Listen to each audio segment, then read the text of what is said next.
In much of the Democratic Party, it's now fashionable to say that America is racist. That is a lie. America is not a racist country.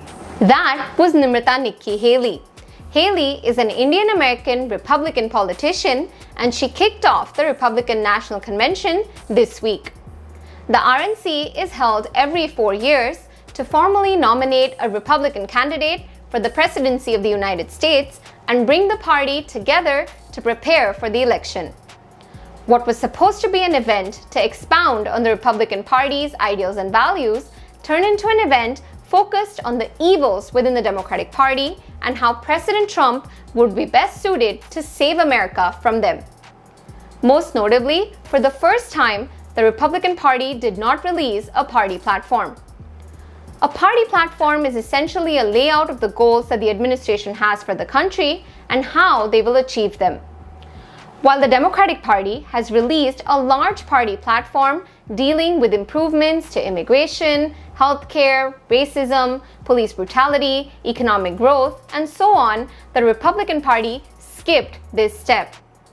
In order to get more context, we spoke to S.V. Date, a White House correspondent for HuffPost and a political expert who has authored an upcoming book about Donald Trump's presidency. There are a lot of people who used to be in the party who think that that is the last bit of proof anybody needs to know that this is not a Republican Party anymore. This is a Donald Trump party. He doesn't care that there's no platform. Better, in fact, because then he doesn't have to try to justify something. While the Democratic National Convention, which took place last week, placed a heavy emphasis on systemic racism in the US, the RNC commenced by denying the existence of racism in the country.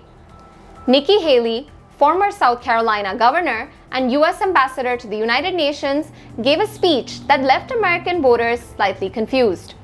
On one hand, she accused those highlighting racism of hatred, and on the other, talked about her own struggles growing up with discrimination. My father wore a turban. My mother wore a sari. I was a brown girl in a black and white world. We faced discrimination and hardship, but my parents never gave in to grievance and hate.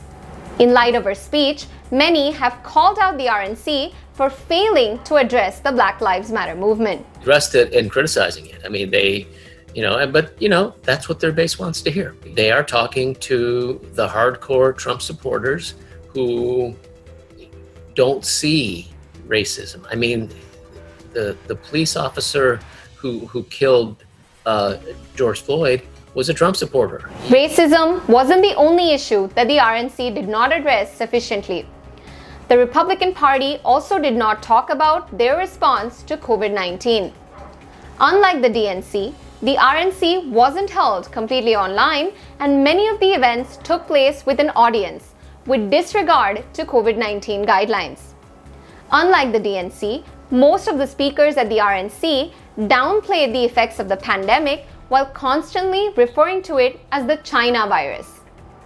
They also did not talk about how President Trump handled the overall outbreak in light of the high number of casualties and cases in the country currently.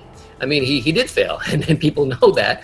And so he doesn't like it when that's pointed out. And that's why he's kind of pretending this whole thing is done, passed, and, move on. Let's get the economy open. Let's get the schools back open, and so on. Another notable distinction between the two conventions was that many key Republicans, such as George Bush, Mitt Romney, Ted Cruz, Mitch McConnell, were missing in action.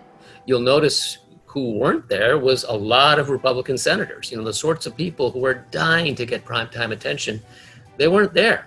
They didn't want to come. It's as telling who didn't come to the convention as who actually ended up there. The RNC speakers also did not shy away from using scare tactics and direct attacks on Democratic candidate Joe Biden.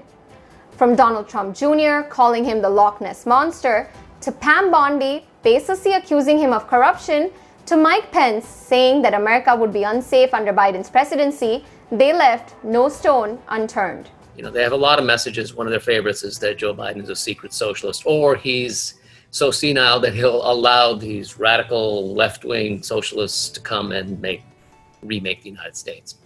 Many political critics have also accused RNC speakers, mostly Trump's own family members, of painting a false picture of President Trump to make him seem more likable. He is who he is. He's exactly who he appears to be. And so what his family and the others in the party have to do is make him out to be someone he's not. They have to make him out to be a nice person, someone who cares about things other than himself. And again, that's not an easy sell. This brings me to my next point. The New York Times created a running tally of false and misleading statements made at both the conventions. They reported only 2 instances of misleading statements and 4 instances of exaggeration at the Democratic Convention, but noted over 80 such instances over the first 3 nights of the RNC alone. They know what they're saying is not true. And it was funny because I remember early on in the administration, Mike Pence would not say things that were not true. Now he does. So it's almost like you're required to repeat the lies, otherwise you're not part of this club and we'll kick you out. But it's not all bad. CNN noted that there were some hits at the RNC, including the speeches made by the first and second ladies, Melania Trump and Karen Pence, who showed empathy for COVID-19 victims and war veterans, respectively. Senator Tim Scott and Attorney General Daniel Cameron, who were the few black speakers at the convention, also made speeches that were well received.